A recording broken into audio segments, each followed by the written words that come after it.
കൃത്യസമയത്ത് വരികയും കൃത്യസമയത്ത് ഷൂട്ട് ചെയ്യുകയും എവിടേക്കോ പോകും. ഷോട്ട് കഴിഞ്ഞ പിന്നെ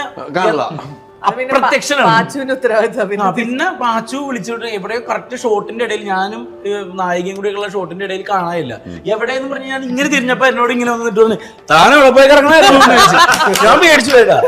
ഇതൊക്കെ ഇങ്ങനെയുണ്ട്. അപ്പൊ ഞാൻ ഫൈറ്റിന്റെ ഇടയിൽ ശുക്രന്റെ ഫൈറ്റിന്റെ ഇടയിൽ ഞാൻ ഈ പ്രശ്നമാണ് എല്ലാവരും കാണണ്ടെന്ന് പറഞ്ഞിട്ട് ഞാൻ മൂലക്ക് മാറി നിന്നിട്ട് ഈ കാലിൽ പാടില്ലാത്ത കാലിൽ നീര് വരുമല്ലോ ഇങ്ങനെ തിരുമ്പിക്കൊണ്ടിരിക്കും ഇവനും ഞാനും കൂടിയേ.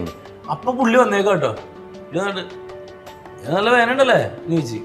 അപ്പൊ ഞാൻ പറഞ്ഞു ആ പക്ഷെ സിനിമയെ കാണുമ്പോ നമ്മളൊന്നും അറിയില്ലല്ലോ എന്നൊക്കെ പറഞ്ഞ് അതങ്ങോട്ട് പോയേ. ഓക്കെ എന്ന് പറഞ്ഞു. എന്നിട്ട് ഒരു ഷെഡ്യൂളോ 2 ഷെഡ്യൂളോ 3-ാമത്തെ ഷെഡ്യൂളോ രണ്ടും വന്നിട്ട് നായികനെ എന്തോ കളിയാക്കിക്കൊണ്ടിരിക്കുക.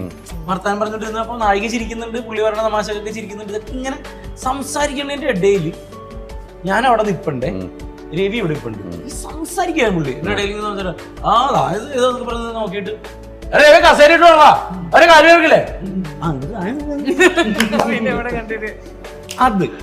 അത് എനിക്ക് ഭയങ്കര ഇഷ്ടപ്പെട്ടു. അതൊരു അത്രയും ഷെഡ്യൂളിന് ശേഷം അയാൾക്ക് ഞാൻ നിൽക്കുന്നതിന് അയാൾക്ക് പെയിൻ, അയാൾക്ക് എമ്പതി ചെയ്യാൻ പറ്റുന്നുണ്ട്. എമ്പതിയാണ് ഈ ലോകത്ത് വേണ്ടത്.